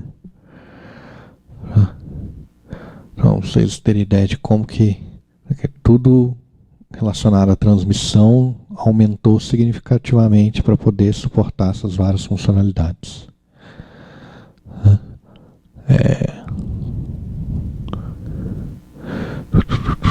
Recepção. Aqui é a parte onde ele escolhe a fila, né? Como eu falei, é uma das opções de escolher a fila aqui de transmissão.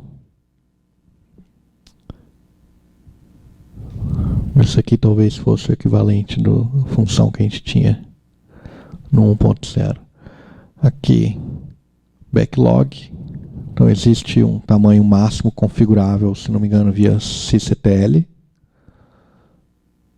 do backlog. A parte de NAP que também não tinha. RPS, como eu mencionei, que a gente vê. Oi, enfim.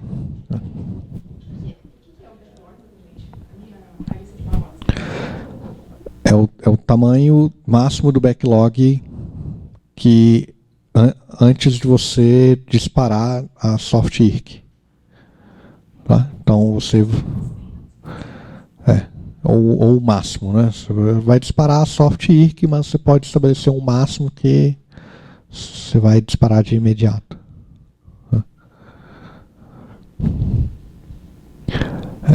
Porque basicamente você está criando o burst, né, para ser tratado pela pilha depois. E olhando o código do 1.0, né, por isso que eu falo, lê o código do 1.0, aí você vai entender o que o backlog está fazendo. Aí procura o equivalente no código novo, vê que diferenças existem ali. Né? O NAP, por exemplo, faz uma diferença. Mas esse aqui é o código que alguns drivers chamam. Dev rint.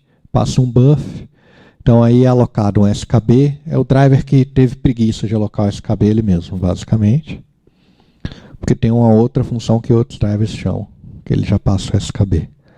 Tá? E, por fim, chama o netif rx, que é o que o outro driver chama. E o netif rx, basicamente, mais fácil eu buscar aqui, né?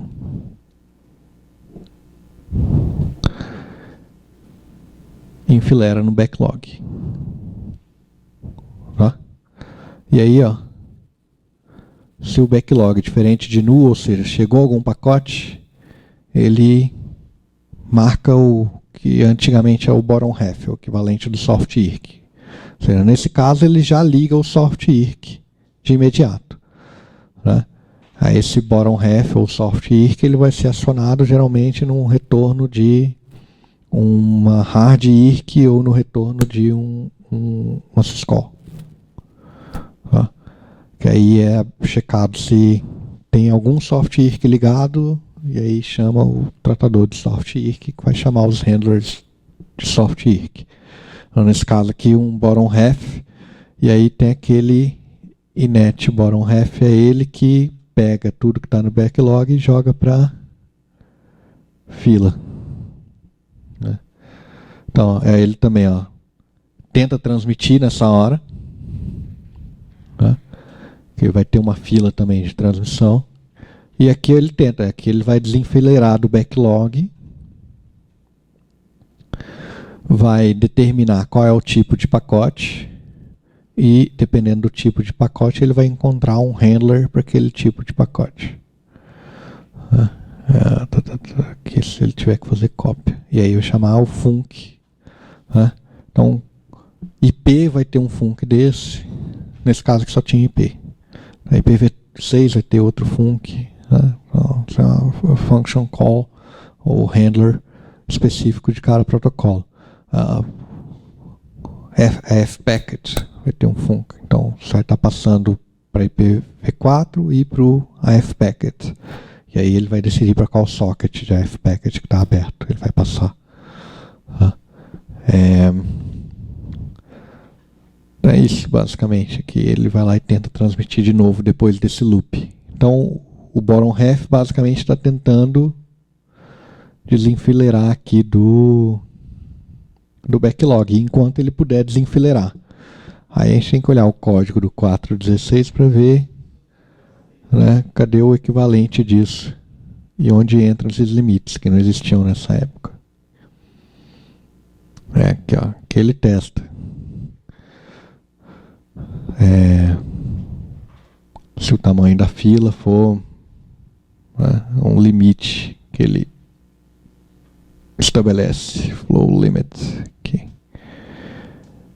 onde ele está enfileirando, na verdade, o inquire to backlog agora, né, ele faz alguns testes. Enquanto, né, o tamanho da fila de backlog for menor do que o limite máximo que eu estabeleci, né, ele vai enfileirando. Aqui, ó, ele faz, o backlog estava vazio nesse caso, se não me engano, porque ele entra aqui se o tamanho da fila era 0, certo? Que ele vai entrar, que ele vai conseguir chegar aqui. E aí ele vai fazer o escalonamento do NAP. Então, na verdade, se não me engano, tem um soft IRC envolvido para poder processar o NAP. Então, talvez aquele mecanismo que a gente tinha mencionado de que, e aí, o driver pode dizer ou não quando o NAP é ativado ou não. Aqui nesse caso, a história que está sendo contada aqui é se o backlog, né, estava vazio e deixou de estar vazio, a NAP entra em ação automático. Tá? Mas aí resta determinar essas estruturas SD aí, se elas são específicas de device ou ali, se não me engano, é por CPU. Então, na verdade, essa CPU, o NAP estava rodando nela ou não. Então, é por CPU. Então, vou enfileirar NAP nessa CPU, basicamente. Tá? O RPS era um mecanismo para distribuir entre as diversas CPUs o tratamento dos pacotes em camadas mais acima, se não me engano. Mas posso estar falando besteira, já me esqueci do que era.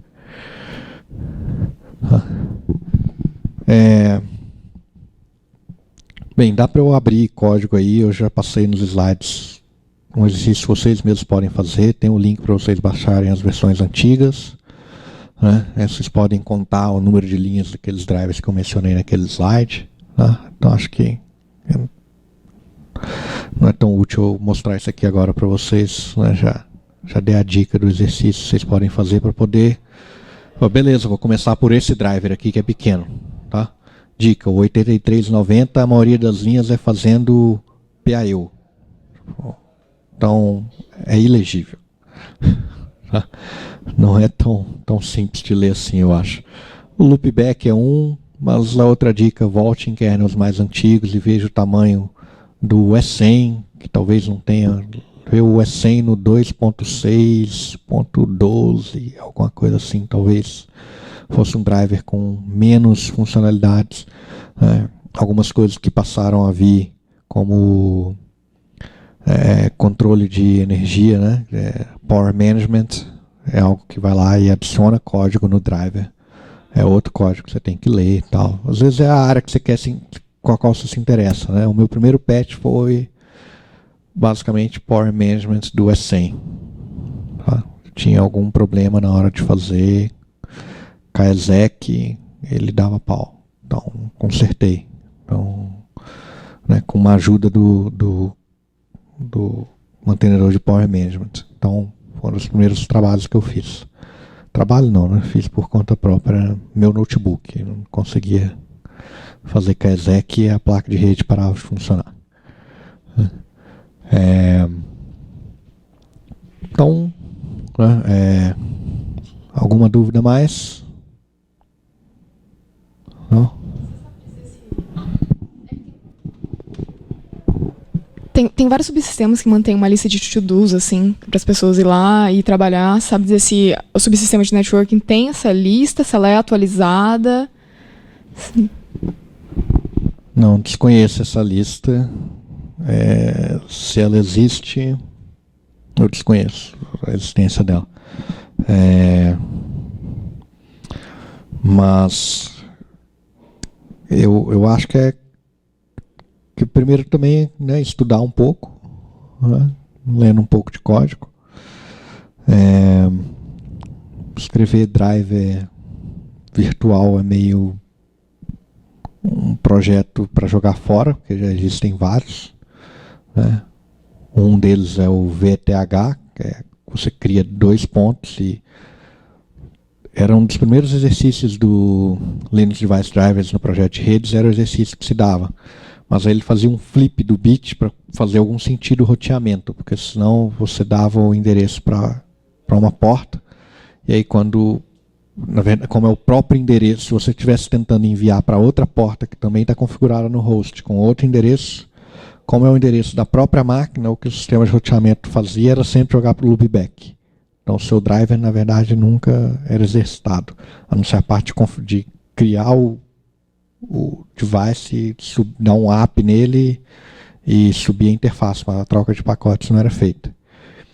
A partir do momento que a gente passou a ter Network Namespace, aí passou a fazer mais sentido você ter um driver desses, onde você separa, você tem um container, o container tem uma ponta, você cria 2 pontas quando você cria esse device, você move a segunda ponta para dentro do container e uma fica dentro do host.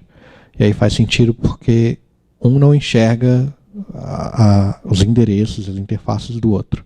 Então, um sistema de roteamento relativamente independente. Né? Relativamente, porque sempre tem estruturas que vão ser compartilhadas, né? Ou como elas são compartilhadas, podem ser um risco ou não, dependendo do seu uso. E basicamente, como o roteamento é separado, você já consegue enviar. Então, o exercício pode ser feito, é importante para compreender. Né?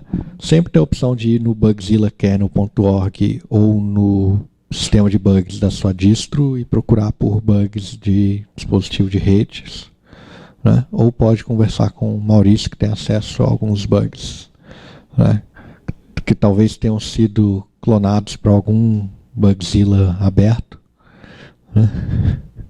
Que podem servir de exercício, alguns bugs abertos aí dos meus trabalhos anteriores, talvez estão em Bugzilla do kernel e outros Bugzillas por aí.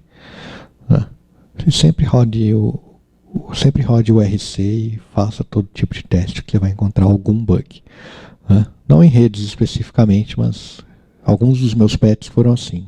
Então, teve um na interface de wireless, no stack de wireless, que eu corrigi também, que foi assim, rodando um RC, vi um negócio esquisito no DMESG, mexi no negócio do DMESG e era de wireless.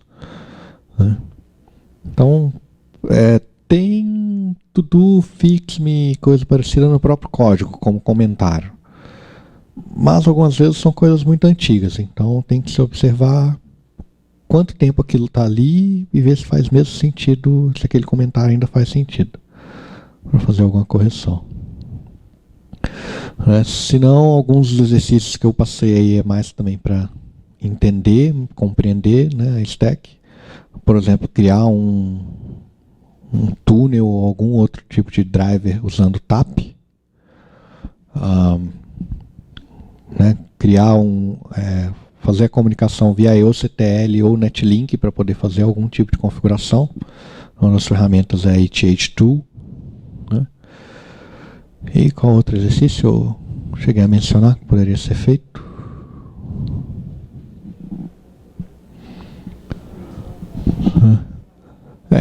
enfim, tem algumas atividades, eu vou, né, junto com os slides, passar algumas referências que faltaram aí, tá, e algumas outras coisas. Tá.